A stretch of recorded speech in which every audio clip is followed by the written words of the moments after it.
नमस्कार बच्चों, आज हम हिंदी विषय का कार्यपत्रक 4 हल करने वाले हैं।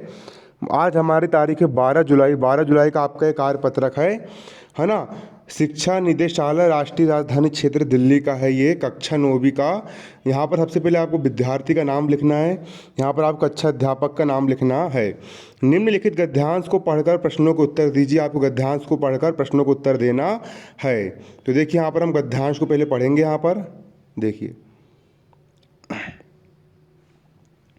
महात्मा गांधी अपना काम अपने हाथ से करने पर बल देते थे। महात्मा गांधी जी ये बोलते थे कि हम इंसानों को अपना काम अपने हाथ से करना चाहिए, स्वयं का काम खुद ही करना चाहिए।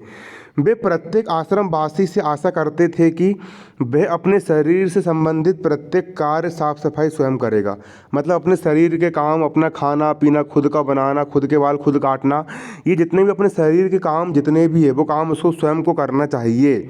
उनका कहना था कि जो श्रम नहीं करता है वह निंदनीय, जो काम नहीं करता, जो मेहनत नहीं करता है, जो श्रम नहीं करता है वह निंदनीय है। उसका समस्त अर्थशास्त्र यही बताता है कि प्रत्येक उपभोक्ता को उत्पादन करता होना चाहिए। जितने भी लोग उपभोक्ता मतलब जो कोई भी खाने वाले हैं उन लोगों को कुछ ना कुछ बनाते आना चाहिए, उत्पादन करता होना चाहिए। उनका कहना था कि जो श्रम नहीं करता वह पाप करता है और पाप का अन्न खाता है। मतलब दूसरा आदमी श्रम करके मेहनत करके भैया अन्न पैदा कर रहा है और तुम हराम में खा रहे हो, तो मतलब तुम पाप कर रहे हो। ऋषि मुनियों ने भी कहा है, बिना श्रम किए भोजन करना वस्तुतः दूसरे का हक छीनने के समान है। अगर तुम बिना श्रम के, अगर तुम बिना मेहनत के भोजन कर रहे हो तो तुम एक प्रकार से दूसरों का हक छीन रहे हो, दूसरों का हक छीनने के समान है। गांधी जी की नीतियों की उपेक्षा करने के परिणाम हम आज भी भोग रहे हैं। न गरीबी कम हुई, न बेरोजगारी पर नियंत्रण हो पा रहा है और न ही अपराधों की वृद्धि पर रोक हमारे वश की बात हो रही है। इसलिए हम गांधी जी के आदर्शों पर चलना चाहिए। दक्षिण कोरिया के वासियों ने श्रमदान करके ऐसे श्रेष्ठ भवनों का निर्माण किया है जिनसे किसी को भी ईर्ष्या हो सकती है। मतलब गांधी जी के विचार बहुत उच्च थे और कुल मिलाकर के हमको यहाँ पर ये सीख मिलती कि हमको क्या करना चाहिए, कार्य करना चाहिए। तो यहाँ पर आपका पहला क्वेश्चन है बच्चों, देखिए, गांधी जी प्रत्येक आश्रमवासी से क्या आशा करते थे?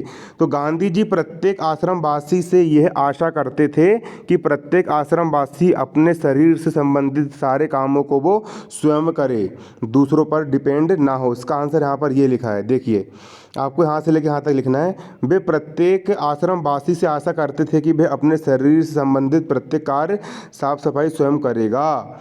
यहाँ से लेकर यहाँ तक आपको आंसर लिखना है, इसी में से ढूंढ करके आपको लिखना है।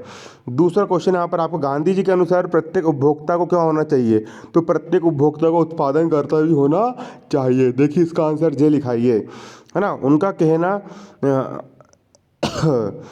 उनका समस्त अर्थशास्त्र यही बताता था, गांधी जी का समस्त अर्थशास्त्र यही बताता था कि प्रत्येक उपभोक्ता को उत्पादन करता होना चाहिए। जो श्रम नहीं करता वह पाप करता है। अगला, गांधी जी के अनुसार पाप का अन्न कौन खाता है? तो गांधी जी के अनुसार जो व्यक्ति श्रम नहीं करता है वह व्यक्ति पाप का अन्न खाता है, वो दूसरों की हक की कमाई खाता है। इसका आंसर भी यहाँ पर आपको ढूंढ करके मिल जाएगा।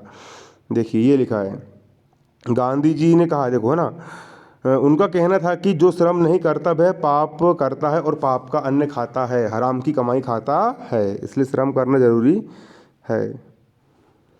अगला, ऋषि मुनियों ने किस कार्य को दूसरे का हक छीनने के समान बताया? तो ऋषि मुनियों ने बिना श्रम के भोजन करने को दूसरे का हक छीनने के समान बताया है। आप मेहनत करो, खुद कमा कर खुद खाओ, है ना, सही, तभी आप सही मायने में खिलाओगे। देखो यहाँ पर जो लिखा है, ऋषि मुनियों ने भी कहा है बिना श्रम किए भोजन करना वस्तुतः दूसरे का हक छीनने के समान है।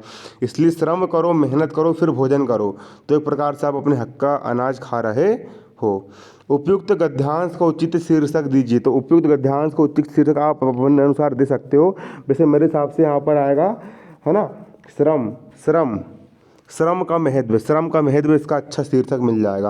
आप अपने घर के कार्यों में किस प्रकार योगदान देते? तो आप लिख सकते हो, हम अपने घर के कार्यों में आटे से चक्की गेहूँ पिसा करके लेकर के आना, घर में गैस भरवाना, इसके साथ साथ घर की साफ़ सफाई करना, बहुत सारे जितने भी काम करते हो आप अपने अनुसार उन कामों को यहाँ पर लिख दीजिएगा। धन्यवाद। जय हिंद, जय भारत।